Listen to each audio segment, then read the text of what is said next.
¿Qué es esto del fascismo? Recuerden que el fascismo,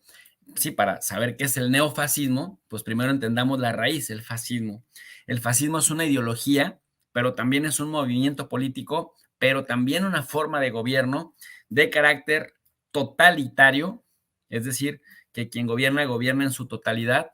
antidemocrático, va contra el consenso del pueblo, ultranacionalista, en el nombre de nación o en el nombre de la nación se atribuye todo acto y de extrema derecha, aunque se pinte de izquierda. El fascismo se ha considerado como el mayor desafío que jamás haya existido para la democracia liberal y para el sistema de valores que prácticamente se le considera al sistema de valores evolutivo en cuanto a la coexistencia pacífica. En pocas palabras, al fascismo como sistema totalitario y antidemocrático se le atribuye el principal riesgo para la paz.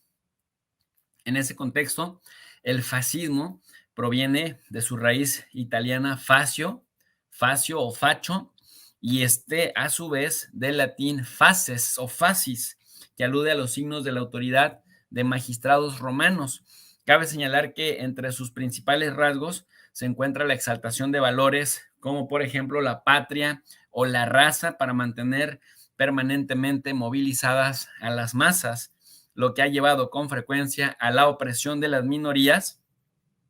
como lo vimos en Alemania o como se ve también en países nórdicos, y también en contra de la oposición política, además de un fuerte militarismo. El término fascismo es uno de los más difíciles históricamente de definir,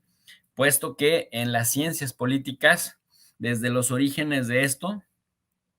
básicamente hay un gran debate en torno a si es más una ideología o más un movimiento o más una forma de gobierno o más un sistema militarizado con características propias. Además, en un contexto en el que en las redes sociales y en los grandes debates públicos cada vez se divaga más porque se utiliza casi para definir a cualquier rival político que tiene disidencia contigo, incluso los que se atribuyen o se autodenominan como democráticos, cuando quieren descalificar a alguien por no estar de acuerdo, le llaman fascista, pudiendo caer en la intolerancia de aquello a lo que tanto critican.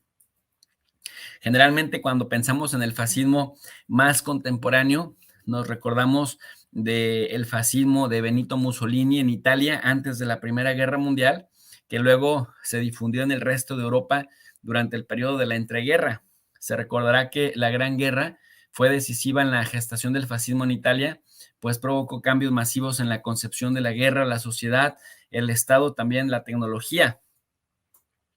Se dice originalmente, y eso es una cosa que se tiene que debatir,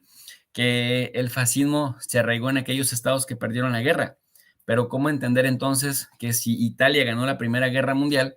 en Italia se sembraron los cimientos más sólidos para lo que después se difundió en toda Europa? Los países nórdicos tampoco perdieron la guerra, solo que la confusión deriva de que como Alemania fue con los nazis uno de los países que más impulsaron el fascismo o en donde más se vivieron cada una de las características del fascismo, entonces tienden a decir que por el resentimiento de la derrota de la Primera Guerra Mundial, pues emergió la reacción y la reacción fue pues completamente autoritaria. Explicado lo anterior, pasamos entonces a lo siguiente, el concepto de régimen fascista, que significa que puede aplicarse a regímenes totalitarios o autoritarios, particularmente aquellos de la Europa de la entreguerra, y después a los países que impusieron las potencias del eje durante su ocupación en el continente en la Segunda Guerra Mundial. Hablamos de la Italia fascista de Benito Mussolini, de la Alemania del Tercer Reich de Adolfo Hitler. Hablamos también de Francisco Franco en España entre 1939 y 1975, después de ganar la guerra civil. Incluso podemos hablar de un pregobierno estatal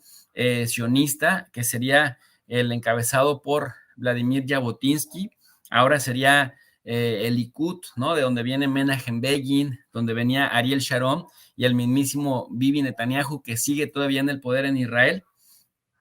y algunas otras expresiones que prácticamente se dieron en Noruega, en Suecia o en la misma Finlandia,